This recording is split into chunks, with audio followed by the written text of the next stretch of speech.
खामगावमध्ये जिल्हास्तरीय राजभाजी महोत्सवाला नागरिकांचा उत्स्फूर्त प्रतिसाद। महोत्सवामध्ये 22 प्रकारच्या रानभाज्या, खाद्यपदार्थांचाही स्टॉल।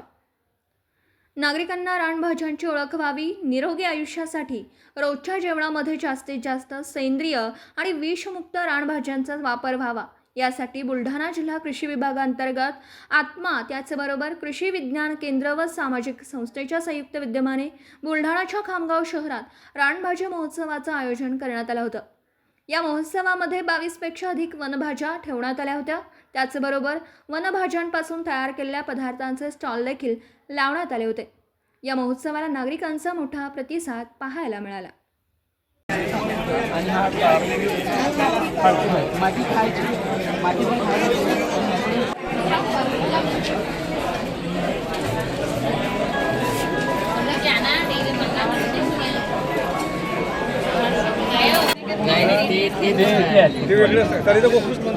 म्हणतो नाही, ते तिथं आहे, ते वेगळं आहे, ते आहे गोकुळ, ते गोकुळ वेगळं आहे, कोकण म्हणतात त्याले, कोकण आहे ते नाही, हे गोकुळ हे आयुर्वेदिक।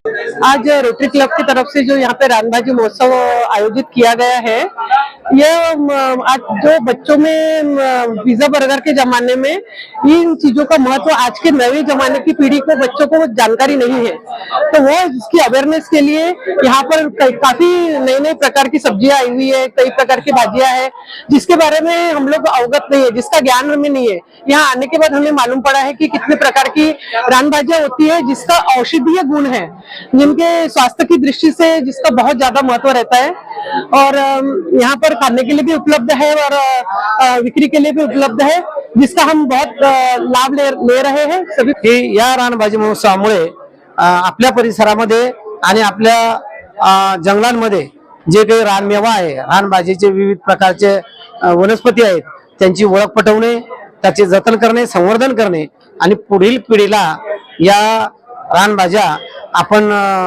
देणे, जेणेकरून हा वारसा हा आपल्याला कायम राखता येईल। दुसरं, अन्नातील महत्व जर विचारात घेतलं तर रानभाज्यामध्ये न्यूट्रिटिव्ह व्हॅल्यू अनन्य साधारण अशी आहे, खूप महत्वाच्या त्या रानभाज्या आहेत।